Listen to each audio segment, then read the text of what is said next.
Hello dears, welcome to തണ്ട kitchen recipes. നല്ല വെണ്ണ പോലെ കുറുകിയ ഗ്രേവിയോട് കൂടിയ ഒരു ബീഫ് കറിയുടെ റെസിപ്പിയാണ് ഇന്ന് ഷെയർ ചെയ്യാൻ പോകുന്നത്.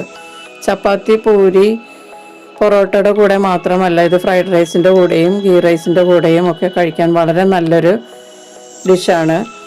ഉണ്ടാക്കാൻ വളരെ എളുപ്പമാണ്. കുറച്ച് സാധനങ്ങൾ കൊണ്ട് നമുക്കിത് ഉണ്ടാക്കാം. അപ്പോൾ ഇതെങ്ങനെയാണ് തയ്യാറാക്കുന്നതെന്ന് നോക്കാം. ആദ്യം ബീഫ് ഒന്ന് മാരിനേറ്റ് ചെയ്യാം. ഞാൻ 750 ഗ്രാം ബീഫാണ് എടുത്തിരിക്കുന്നത്. അതൊരു ബൗളിലേക്ക് ഇട്ട് കൊടുക്കാം. 2 വലിയ സവാള സ്ലൈസ് ചെയ്തത് ചേർക്കാം. ചതച്ച ഇഞ്ചി, വെളുത്തുള്ളി ചേർത്ത് കൊടുക്കാം. ഇതെല്ലാം ഓരോ ടേബിൾ സ്പൂൺ വീതമാണ് ഞാൻ ഇഞ്ചിയും വെളുത്തുള്ളിയും എടുത്തിരിക്കുന്നത്. 3-4 പച്ചമുളക് കീറി ചേർക്കാം. ഒരു വലിയ തക്കാളി സ്ലൈസ് ചെയ്ത് ചേർക്കാം.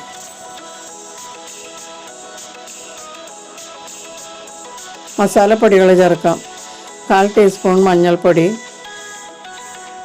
1.5 ടീസ്പൂൺ മല്ലിപ്പൊടി, 2 ടീസ്പൂൺ കുരുമുളക് പൊടി, 1/2 ടീസ്പൂൺ വലിയ ജീരകത്തിൻ്റെ പൊടി, പിന്നെ ഇതിലേക്ക് ഒരു 3/4 ടീസ്പൂൺ ഗരം മസാല പൊടിയും കൂടി ചേർക്കാം.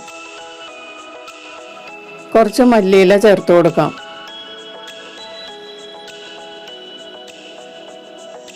4-5 പുതിന ഇലയും കൂടി ചേർക്കാം. ഇനി ആവശ്യത്തിനുള്ള ഉപ്പ് ചേർത്ത് കൊടുക്കാം. ഉപ്പ് ചേർത്തതിന് ശേഷം ഒരു 3 ടേബിൾ സ്പൂൺ വെളിച്ചെണ്ണ കൂടി ചേർത്ത് കൊടുക്കാം. ഇനി ഇതിലേക്ക് ചേർക്കാൻ പ്രത്യേകിച്ചൊന്നും തന്നെയില്ല.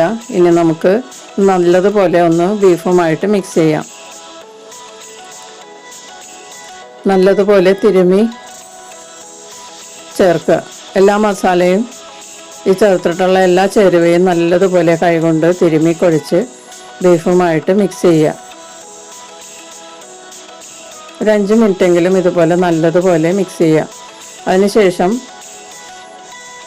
ഇതൊരു 10 മിനിറ്റ് റെസ്റ്റ് ചെയ്യാൻ വയ്ക്കാം.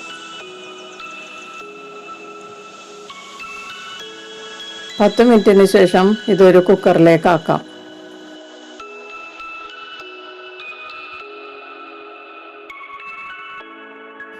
നല്ല കുറുകിയ ഗ്രേവിയോടുകൂടിയ ഒരു ബീഫ് കറിയാണ് ഇത്. അതുകൊണ്ട് ഇതിലേക്ക് അധികം വെള്ളം ചേർക്കേണ്ട ആവശ്യമില്ല. നമ്മൾ മാരിനേറ്റ് ചെയ്ത പാത്രം 1/4 കപ്പ് വെള്ളത്തിലൊന്ന് ചുറ്റിച്ച് ഇതിലേക്ക് ചേർക്കാം. ഇനി കുക്കർ അടച്ച് ഒരു വിസിൽ വരുന്നത് വരെ മീഡിയം ഹീറ്റിൽ കുക്ക് ചെയ്യാം. ഒരു വിസിൽ വന്നതിന് ശേഷം 20-25 മിനിറ്റ് ലോ ഫ്ലെയിമിൽ കുക്ക് ചെയ്യാം. 25 മിനിറ്റ് കഴിഞ്ഞ് നമുക്ക് കുക്കർ ഒന്ന് തുറന്ന് നോക്കാം. നല്ല കുറുകിയ ഗ്രേവിയോട് കൂടിയ ബീഫ് കറിയാണ്. വളരെ നല്ല ടേസ്റ്റുമാണ്, നല്ല സ്മെല്ലൊക്കെയാണ്. വെണ്ണ പോലെയാണ് ഇതിൻ്റെ ഗ്രേവി ഇരിക്കുന്നത്. ഫ്രൈഡ് റൈസിൻ്റെ കൂടെയും ഗീ റൈസിൻ്റെ കൂടെയും ഒക്കെ ഈ ബീഫ് കറി കഴിക്കാം. വീക്കെൻഡുകളിൽ എല്ലാവരും ഒന്ന് ട്രൈ ചെയ്ത് നോക്കുക. വളരെ നല്ല ടേസ്റ്റി ആയിട്ടുള്ളൊരു ബീഫ് കറിയാണ്. നമുക്ക് മറ്റൊരു റെസിപ്പിയുമായിട്ട് വീണ്ടും കാണാം. Thank you.